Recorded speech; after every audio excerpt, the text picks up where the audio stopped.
Good morning friends. কালকে আমাদের market 400 point উপরে খোলার কথা ছিল, বাট সামহাউ 400 পয়েন্ট উপরে খোলেনি নিফটি। 150 পয়েন্ট 200 পয়েন্ট উপরে খোলে এবং লাস্টের দিকে আমরা একটা সেল অফ দেখতে পাই। আমরা জানি যে ট্রাম্প একটা রিউমার চলছে।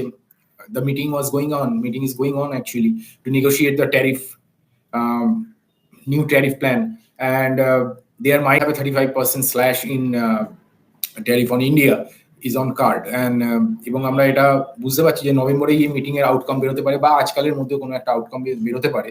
সেই কারণেই অ্যাকচুয়ালি মার্কেটে এই রানটা নিয়েছিল, বাট সামহাউ লাস্টের দিকে মার্কেটে একটা সেল অফ আমরা দেখতে পাই এবং মার্কেট অ্যাকচুয়ালি কিন্তু নিচের দিকেও গিয়েছিল এবং নেগেটিভ জোনে গিয়েছিল।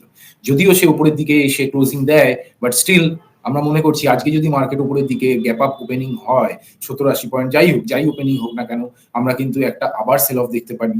এবং যদি কালকের লোটাকে মার্কেট ব্রেক করে ট্রেড করে for 5-10 minutes, then we might have a bear run next in the card. তাহলে আমরা কিন্তু আবার নিচের দিকে একটা রান দেখতে পাবো। যদিও আমাদের একটা সাপোর্ট আছে 25,600 রেঞ্জে, যেটা আমাদের আগের হাই ছিল, তো সেই রেঞ্জে গিয়ে কিন্তু মার্কেট একবার সাপোর্ট নিতে পারে। কিন্তু যদি ডিসাইসিভলি একটা, এটা আমরা দেখতে পেয়েছি আগে, প্রবাবিলিটি এটা বলে বা হিস্ট্রি রিপিট ইটসেলফ, যদি আমি বলি যে আগে অনেক সময় দেখা গেছে যে নিয়ার টার্ম বা অল টাইম হাই এর আগে মার্কেটে কিন্তু একটা সেল অফ দেখা যায়, তারপরে আবার মার্কেট একটা মোমেন্টাম গেইন করে এবং তারপরে আবার একটা শার্প র্যালিতে সেই হাইটাকে ব্রেক করে।